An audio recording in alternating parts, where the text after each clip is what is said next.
From WHQR Public Media, this is the Newsroom. I'm Ben Schachman. Thanks for listening to this special edition for the 2025 Wilmington City Council election.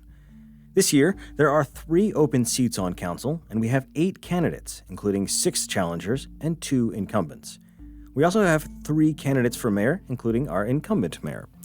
While the city council race is technically nonpartisan, the local Democratic and Republican parties do play a role in supporting candidates. And for city council, we have 3 Republican candidates, 1 unaffiliated candidate, and 4 Democratic candidates, although the county Democratic Party implemented a straw poll to narrow its support to just 3 of those candidates, and 1 of the 2 Democrats running for mayor. And we'll have information on all of that on our show page. On today's show, we're interviewing Republican challenger Richard Collier, an engineer and member of the City of Wilmington's Planning Commission. We'll ask him a host of questions drawn from listeners and readers and our Community Agenda program. All right, well, Richard Collier, thank you very much for being here today. Thank you. I appreciate the opportunity. So for folks who do not know you, give us a little bit of a sketch of yourself. Who are you? Okay. I'm Richard Collier. I'm a civil engineer. I grew up outside of Fayetteville on a farm, so farming taught you a whole lot of things that hard work and dedication and things like that. But it also taught you needed to go to school and do some other things. So I became a civil engineer in '97. Moved to Wilmington in '97 and have been here with my wife, and we've raised our 2 kids here, and now we have 2 grandkids here in town. So, Wilmington's our home. It has been for 30 years, and we want it to be forever. All right. Well, one of the first things I'm going to ask, because we're going to spend most of our time on policy, but It's like the first question people ask when they see someone announce on Facebook is, what party are they with? So we're asking all of the candidates equally what party they're affiliated with, if they are affiliated with one, and if so, why? I'm affiliated with the Republican Party. I've been with the Republican Party really as long as I have known, so that have not really ever found any reason to change. And I consider myself a moderate type person. I try to listen to both sides, and in my best, I do my best to make sure to try to hear both sides and evaluate for an opinion. So, all right. Well, that said, let's get into some of the policy issues. Sure. A lot of these are based on really what we hear from constituents, from listeners, from folks that we talk to out in the community. And top one, won't surprise you, is affordable housing. So I'm curious. There's no silver bullet, as people say, but Nope. What is your take on this issue, and what would you like to see the city of Wilmington do?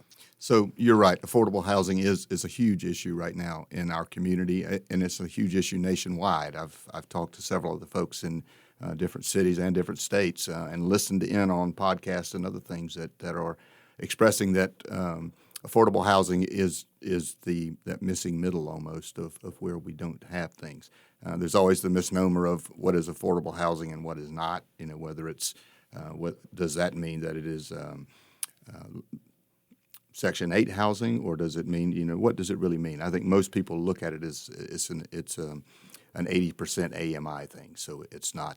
It's kind of that middle end where the doctors, the nurses and the teachers, the contractors, a lot of folks, policemen, firemen, and there's a lot of people that fall in there. And so what the city needs to do and needs to begin doing is put the policies in place that aid affordable housing moving forward.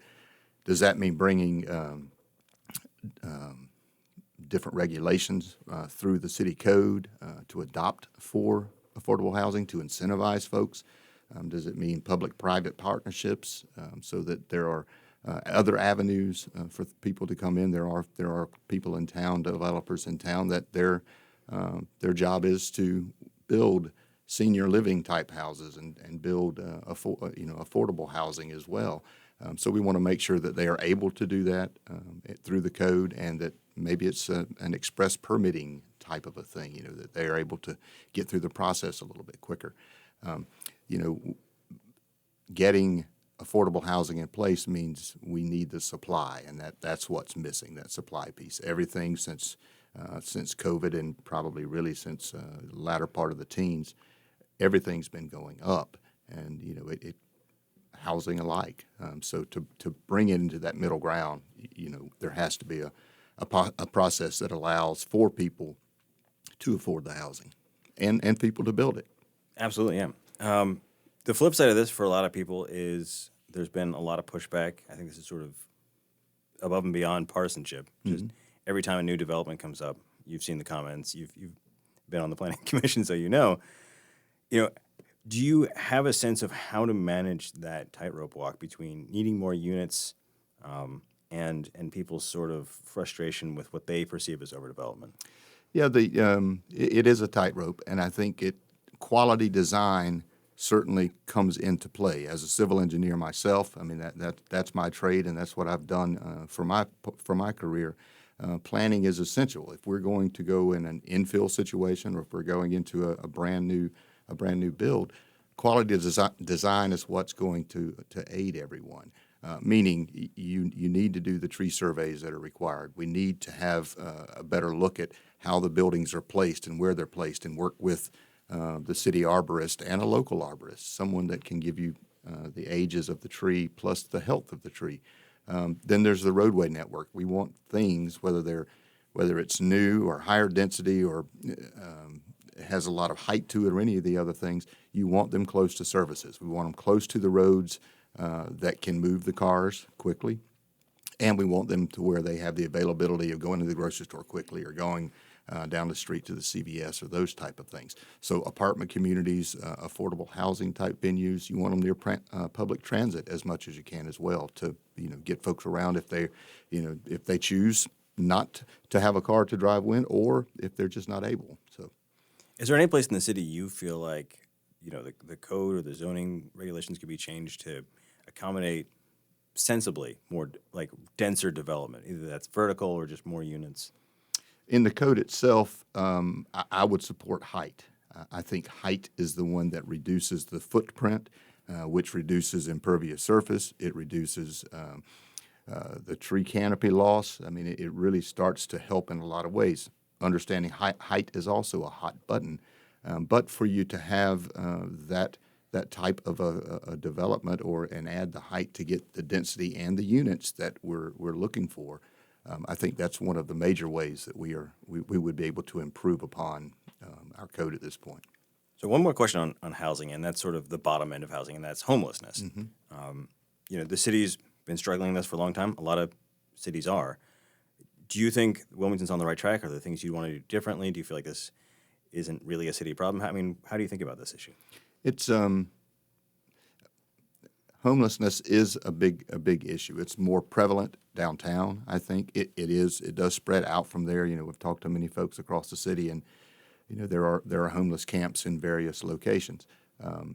Having to try to move them off private property is a difficult thing, and it's hard for the police to be able to add that much to their daily routine of trying to move those out. So I think in my opinion, I need to get more information on what we can do or what the city is doing now. What I see them doing is trying to aid in the homelessness, and through some of the shelters and through a lot of the other organizations such as that folks are supporting. I would say we continue supporting those, and we continue supporting maybe enlargements of those. Maybe there are some of those that have the housing that are there for transient or homeless folks that are around. So another land use issue that you're probably familiar with is green space. City of Wilmington has precious little options left, but how do you think, is there any way for the city to continue to engage on that issue?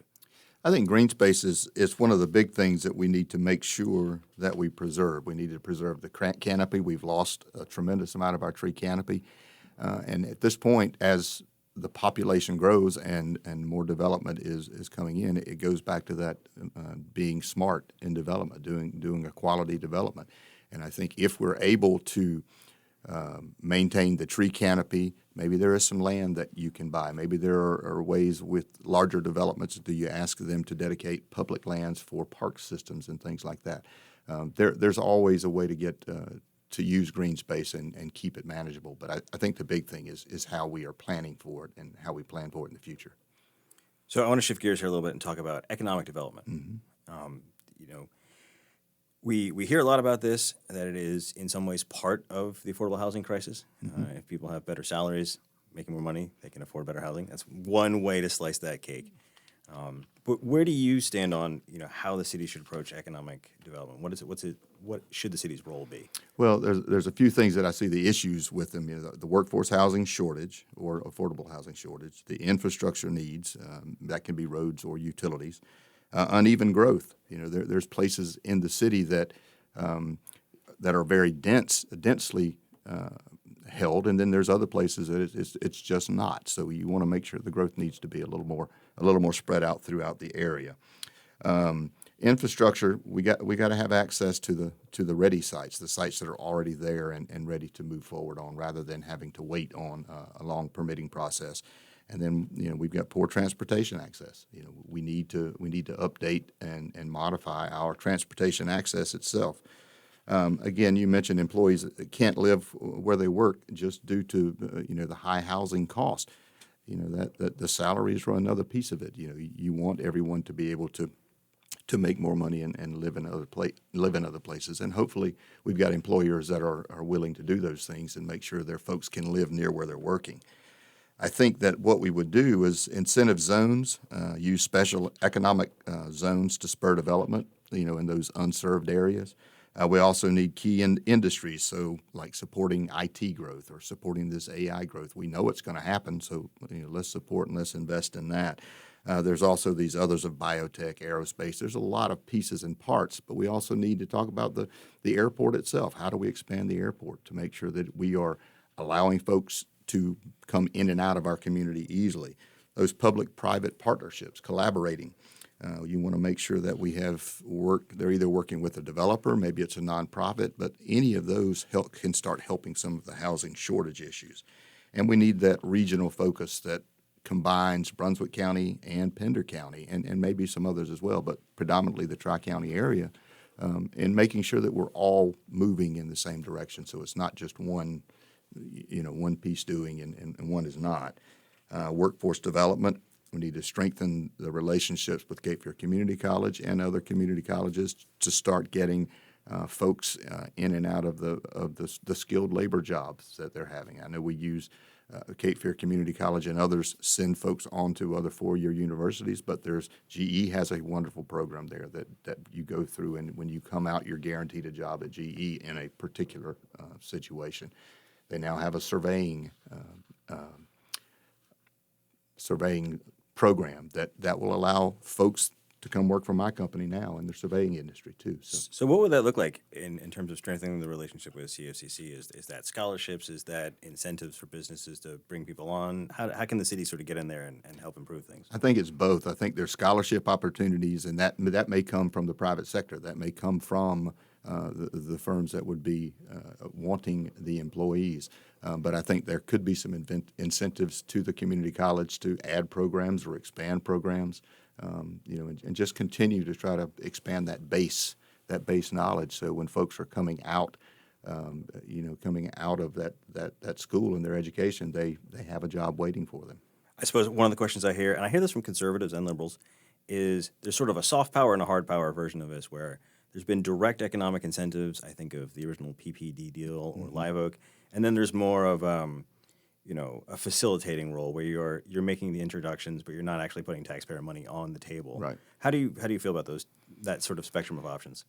I don't know that the taxpayers' money needs to be involved in it all the time. I think some of the private public-private partnerships are a good thing.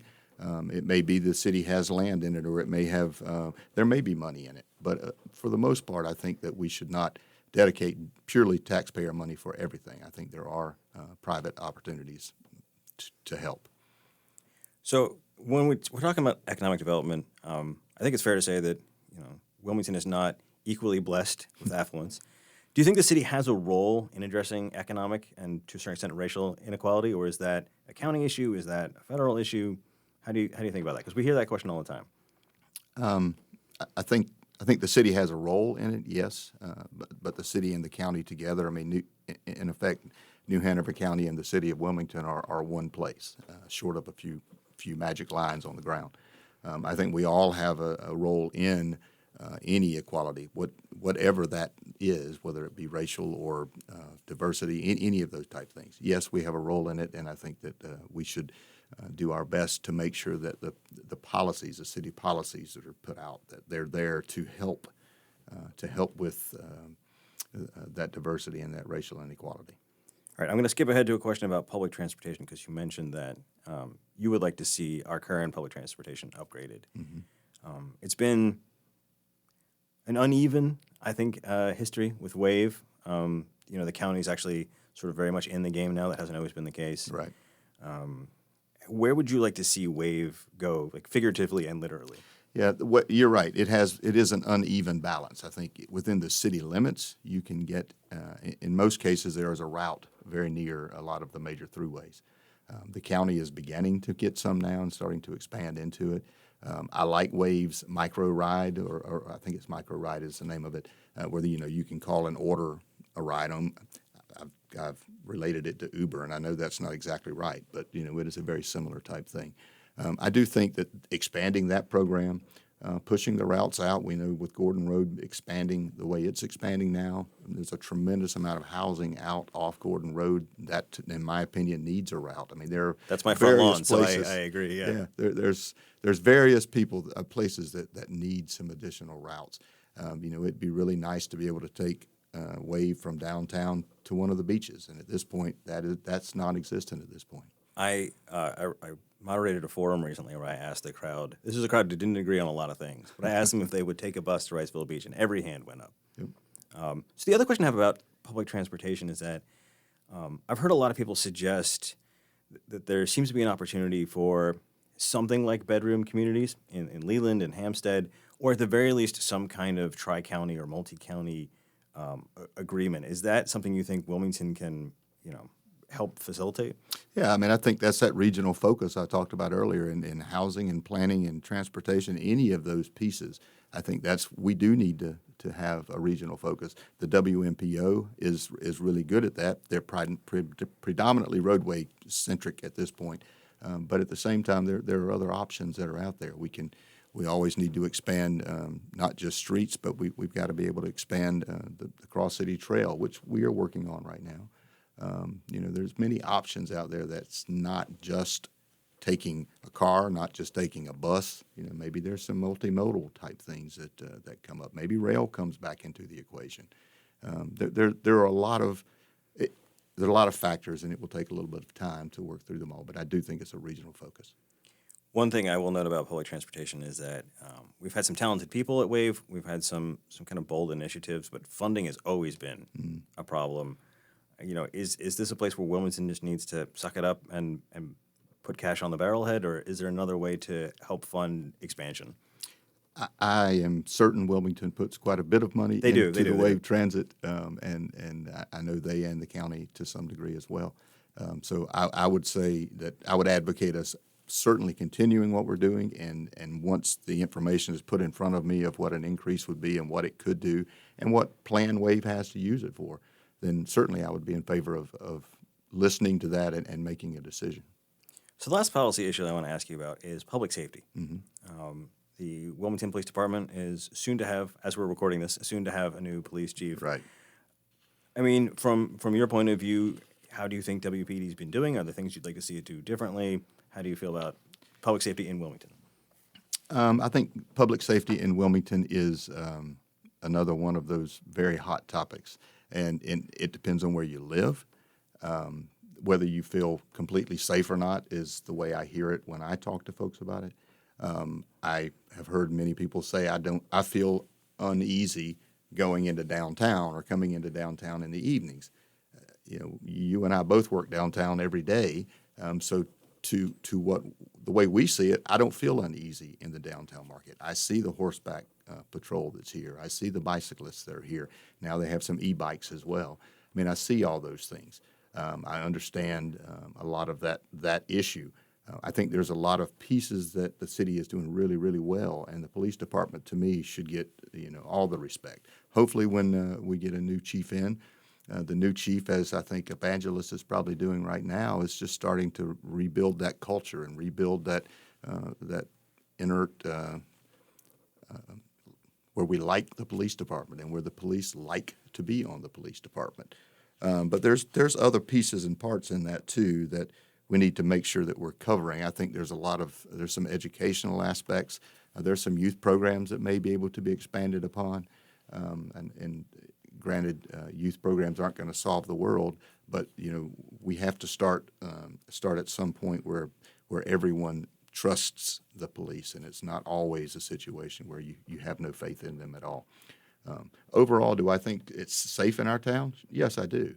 But I do believe that there are many specific items or areas where there's not. When it comes to the actual officers on the police department, one of the things I hear the most is there have been some morale issues, but I think there's an underlying issue with compensation. And it almost seems like police departments are in a regional bidding war with each other. We see people leave for Boiling Spring Lakes or, up in Onslow County. And, I mean, obviously there's only so far you can go. Right. But do you think the city, are there other ways to recruit and retain? Because the police department is short quite a few officers right now. They are short quite a few officers. I know there were some new ones in the budget that was just passed to be able to add on some additional officers. Of course, that does take training and time.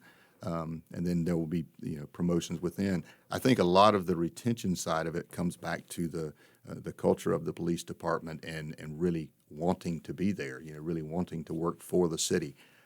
Yes, salary is always a part of that in any situation, but I think there are other intangible benefits of how what does their health care package look like? How does their retirement factor into these things? What is the advancement policy? Do they have a written policy that someone can follow, if you want to step up? What is their educational? What is the transference between units? If you're a patrolman and you want to move to a detective, how easily is that done? I think there's a lot of things that the police department can do that is not just salary. However, salary is a component. Fair enough, yeah. Okay, so those are our policy questions. I wanted to give you an opportunity if there's things that you want to talk about or you want voters to know about. Sure. Well, first and foremost, I am an engineer. I'm not a politician, which anyone that hears me speak in public, you'll know that I'm not a politician. I fix things that are broken. I try to build systems that last for a long time. And Wilmington deserves a person or a leader that can bring experience, practical solutions, and that long-term vision to the city. We need to manage growth responsibly, improve safety, ensure Wilmington remains that beautiful and thriving city that we want to have for generations to come. I spoke earlier, I have grandkids. I want my grandkids to experience the same things that I've seen in the last 30 years. I want them to experience the nature of the outdoors. I want them to be out on the boats and those kinds of things. So to do that, we've got to plan for it. We can't plan for what's going to happen tomorrow. We will, but you've got to plan ahead what's 10 years, what's 20 years, what's 30 years from now. And I think that's one of the responsibilities of the city and the city council is to continue that planning, to make sure you're looking ahead. We can't be only worrying about what the issues are for right this second or for this election or for this change. We need to be able to embrace that change and be able to then take and plan for the future of it. We know the population's growing. We know that there's a tremendous amount of vehicles that come into the city of Wilmington every day, whether they're working or passing through or whatever the case is. All those things are there. We know they're there, so we've got to be able to prepare for them and plan for how it's being done. Just like when you plan for visitors coming in, that we have hotels and hotel space for them, and we have things for them to do while they're here in our wonderful city. We all moved here for a reason, and most people moved here for the way of life and the culture that's in the city of Wilmington, and that's what I want to make sure that we're continuing is keeping that same feeling that we have here in the city. All right. Well, Richard Collier, thank you very much for your time today. You're very welcome. I appreciate that. Thank you for having me. That was our interview with challenger Richard Collier, who is running for a seat on Wilmington's City Council. I'm Ben Schockman. Thanks for listening to this special edition of the Newsroom, and check out our other candidate interviews at WHQR.org or wherever you get the Newsroom as a podcast.